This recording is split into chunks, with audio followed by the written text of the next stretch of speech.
ধৃত শাকির আলীকে যখন কোর্টে পেশ করা হয় তখন এনআইএর তরফে দাবি করা হয়েছে যে সেলিব্রেশনের জন্য 31শে ডিসেম্বর করা হয়েছিল ব্ল্যাঙ্ক ফায়ারিং, আলাদা আলাদা বন্দুকে ব্যবহার হয় এমন 36টি গুলি উদ্ধার করা হয়। শাকিরের যে প্রভাব তা উল্লেখ করতে গিয়ে কোর্টে এরকম এনআইএর তরফে দাবি করা হয়েছে। আদালতে ঠিক কি হলো আমরা সরাসরি একবার চলে যাব আমাদের প্রতিনিধি আবির দত্তর কাছে। আবির, দেখো, এই মামলার তদন্তে গতকালই অপরূপা পোদ্দারের স্বামীকে গ্রেপ্তার করা হয়েছে এবং সেই যে গ্রেপ্তার করা হয়েছে সেখানে চাঞ্চল্যকর দাবি করা হয়েছে এনআইএর তরফ থেকে।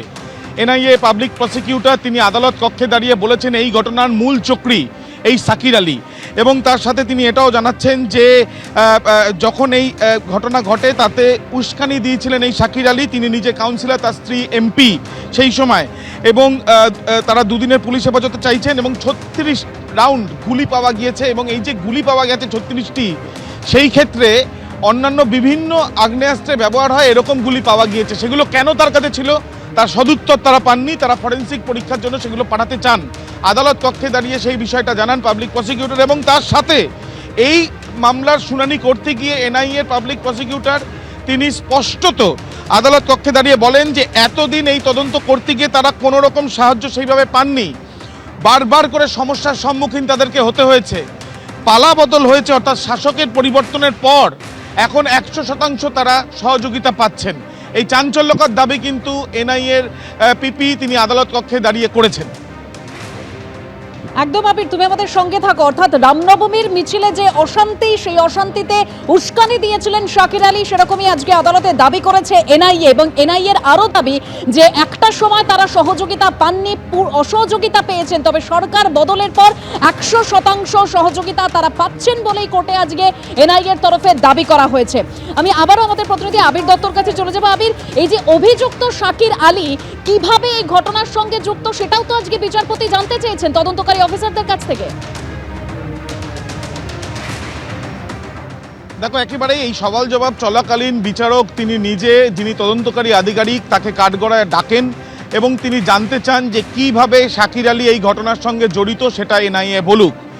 এর পরিপ্রেক্ষিতে তদন্তকারী আধিকারিক, যিনি একজন ডিএসপি র্যাঙ্কের অফিসার এনআইএর, তিনি এই ঘটনা এই তদন্তে তিনি বর্তমানে তিনি তদন্তকারী আধিকারিক, তিনি আদালত কক্ষে দাঁড়িয়ে বিস্ফোরক বক্তব্য জানাচ্ছেন। এবং তিনি যেটা জানাচ্ছেন, তদন্তে যেটা উঠে আসছে বিভিন্ন জায়গায় সিসিটিভি ক্যামেরার ফুটেজ এবং বয়ান নিয়ে তিনি যেটা জানতে পাচ্ছেন যে ওই দিন যখন এই ঘটনা ঘটে একের পর এক গাড়িতে ভাঙচুর চালানো হচ্ছে, তখন একটি মাত্র গাড়ি ছেড়ে বাকি সমস্ত গাড়িতে ভাঙচুর চালানো হয়। যে গাড়ির শেষ 4টি ডিজিট হচ্ছে 5786, এই গাড়িটি চিন্ময় সামন্ত নামে এক ব্যক্তির নামে থাকলেও এই গাড়ি ব্যবহার করতেন শাকির আলী। পরবর্তীকালে সিসি ক্যামেরার ফুটেজে তারা দেখতে পান যে ওই যে আরও একজন অভিযুক্ত যাকে গ্রেপ্তার করা হয়েছিল, সেই অভিযুক্ত এই গাড়ি নিয়ে গিয়ে অন্য একটি জায়গাতে শাকির আলীকে পিক আপ করছে। পরবর্তীকালে তদন্তকারী আধিকারিকরা তদন্ত যত এগিয়ে নিয়ে যান, তারা এটাও জানতে পারেন তথ্য প্রমাণ লোপাটের জন্য এই গাড়িটি বিক্রি করে দেওয়া হয়েছিল দুর্গাপুরে, সেই তথ্যও তারা নিয়ে আসেন। এখানে যেটা আমরা দেখলাম যে যিনি আইও, তিনি স্পষ্টত জানাচ্ছেন, একজন এসিপি র্যাঙ্কের পুলিশ অফিসার, তিনি নিজে বয়ান দিয়েছেন যে তার উপরে যে হামলা হয়েছিল সেখানেও কিন্তু এই হামলার পেছনে এই শাকির আলী। এবং সবথেকে চাঞ্চল্যকর যেটি বয়ানে উঠে এসছে বলে আদালত কক্ষে দাঁড়িয়ে এনআইএর তদন্তকারী আধিকারিক তিনি জানাচ্ছেন যে বয়ান থেকে তারা জানতে পারছেন যাদেরকে গ্রেপ্তার করা হয়েছে তাদের কাছে এই শাকির আলী জানিয়েছে যে বিজেপি রামনবমীর মিছিলের জন্য অনেক বেশি শক্তিশালী হচ্ছে, তো সেই ক্ষেত্রে তাদেরকে শক্তি আরও বাড়াতে হবে বা সক্রিয় হতে হবে। এরপরই বোমা যাতে তারা সংগ্রহ করে সেই নির্দেশ দেওয়া হয়েছিল, এমনটা বয়ান থেকে জানতে পেরেছে এনআইএ। চাঞ্চল্যকর এই বক্তব্য জানাতে গিয়ে তিনি এটাও জানাচ্ছেন যে 36 রাউন্ড গুলি পাঠানো হয়েছে সেটা তারা পরীক্ষা করতে চান কেন। তারা তদন্তে এটাও জানতে পারছেন যে 31শে ডিসেম্বর ছাদে দাঁড়িয়ে 3 রাউন্ড ফায়ার করে এই শাকির আলী, যে 4 নম্বর ওয়ার্ডের কাউন্সিলর, সে যে 3 রাউন্ড ফায়ার করেছে যে জায়গায়, সেটা কনজাস্টেড এরিয়া, সেই জায়গাতে কোনো লাইসেন্স প্রাপ্ত বন্দুকও যদি থাকে বা সেই ক্ষেত্রে কোনো গুলিও যদি থাকে, এইভাবে ফায়ারিং করা যায় না, সেই জিনিসটা করা হয়েছে বলে তারা তথ্য প্রমাণ পেয়েছেন। অর্থাৎ ছত্রে ছত্রে বিভিন্ন তথ্য প্রমাণের কথা এনআইএর তরফ থেকে যেমন জানানো হয়েছে, এনআইএর আধিকারিক যিনি তদন্ত করছেন এই মামলার, তিনি স্পষ্টত সেখানে জানাচ্ছেন যে কিভাবে নির্দেশ গিয়েছিল এবং পলিটিক্যাল বিষয়গুলো এসেছিল। আমরা এখানে যেটা আমরা দেখলাম যে যিনি তদন্তকারী আধিকারিক তিনি যেমন জানাচ্ছেন, তার সাথে সাথে পাবলিক প্রসিকিউটর তিনিও জানাচ্ছেন যে তারা একের পর এক মামলার যেমন হয়েছে সেই মতো এই মামলাতেও তারা সহযোগিতা পাননি এর আগে। বর্তমানে তারা শাসক বদলানোর পরে তারা কিন্তু বেশ কিছু মামলার ক্ষেত্রে তারা দেখেছেন অন্তত এই রামনবমীর যে তদন্ত তারা করছেন তাতে তারা সহযোগিতা পাচ্ছেন 100%। একদম আবির, তুমি আমাদের সঙ্গে থাকো। অর্থাৎ শাকির আলীর প্রভাব উল্লেখ করতে গিয়ে কোর্টে আজকে একাধিক চাঞ্চল্যকর দাবি করেছে এনআইএ। আর গতকাল আমরা ঠিক কি ছবি দেখতে পেয়েছিলাম যখন অপরূপা পোদ্দার, তার প্রাক্তন তৃণমূল সাংসদ অপরূপা পোদ্দারের স্বামী শাকির আলীকে গ্রেপ্তার করে নিয়ে যাওয়া হচ্ছিল, সেই সময় উত্তপ্ত পরিস্থিতি তৈরি হয়। এক মহিলা পুলিশ কর্মীর সঙ্গে বচসায় জড়িয়ে পড়েন তৃণমূল সাংসদ। দিদি কি বলবেন? দিদি কি বলবেন? দিদি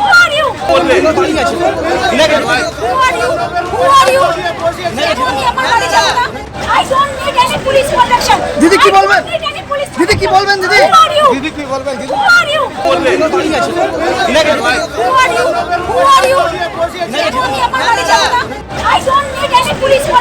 দিদি কি বলবেন? দিদি কি বলবেন? অন্যদিকে পুলিশকে ধাক্কা মারায় এফআইআর দায়ের হয়। আজই অপরূপা পোদ্দারকে শ্রীরামপুর থানায় হাজিরা দেওয়ার জন্য সমন পাঠানো হয়েছিল, কিন্তু সেই সমন অর্থাৎ সেই হাজিরা এড়িয়ে তিনি নগর দায়রা আদালতে গিয়ে হাজির হন। প্রাক্তন তৃণমূল সাংসদকে আজকে নগর দায়রা কোর্টে দেখতে পাওয়া যায়। শ্রীরামপুর থানার বদলে অপরূপা পোদ্দারকে দেখা গেল নগর দায়রা আদালতে। রামনবমীর অশান্তির মূল চক্রী হিসেবে অপরূপা পোদ্দারের স্বামীকে ইতিমধ্যে গ্রেপ্তার করা হয়েছে। তাকে শ্রীরামপুর থানায় হাজিরা দেওয়ার জন্য বলা হয়েছিল, কিন্তু তিনি সোজা পৌঁছে যান নগর দায়রা আদালতে। আরো তথ্য সরাসরি আবিরের কাছে চলে যাব। আবির, দেখো, গতকালই আমরা দেখেছি যখন তার স্বামীকে গ্রেপ্তার করে নিয়ে যাওয়া হচ্ছিল তখন পুলিশের সঙ্গে বচসায় জড়িয়ে যান অপরূপা পোদ্দার, প্রাক্তন তৃণমূল কংগ্রেসের এই এমপি।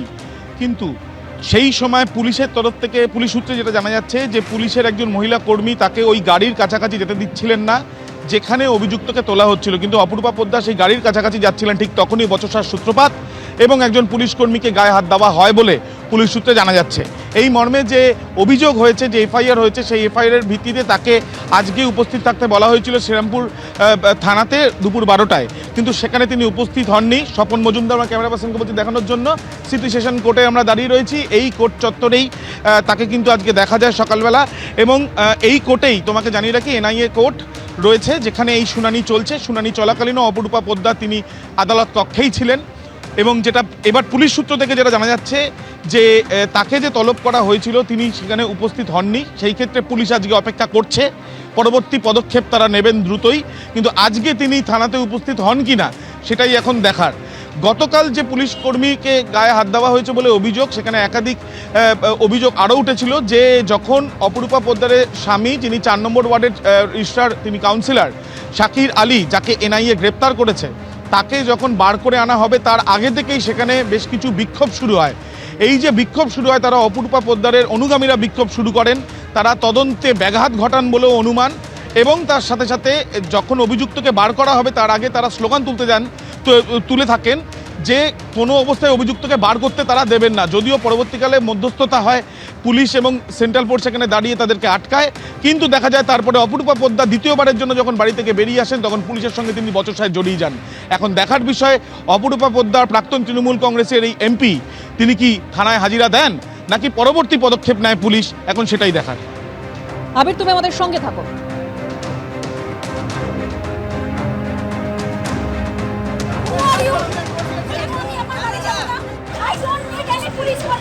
দিদি কি বলবেন? দিদি কি বলবেন? দিদি ওনাকে অ্যাপিয়ার করতে বলা হয়েছিল শ্রীরামপুর থানায়। আমরা অপেক্ষা করব, তারপরে যদি না হয় আমরা নেক্সট ফার্দার লিগাল স্টেপ নিয়ে আবার একবার নোটিশ ইস্যু করব।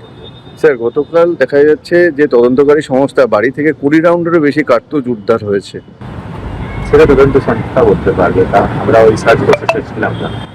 তিনি তো আইন অমান্য করেছেন, পুলিশের কাজে বাধা দিয়েছেন, সেই হিসাবে তাকে সেটা নিয়ে মামলাটা, এই পরবর্তী পদক্ষেপ কি হতে চলেছে? লিগাল অ্যাকশন হবে, যা হবে লিগাল অ্যাকশন হবে। এই আইনি কিছু হচ্ছে না, আইনের পথে চলবে। এবিপি আনন্দ, এগিয়ে থাকে, এগিয়ে রাখে।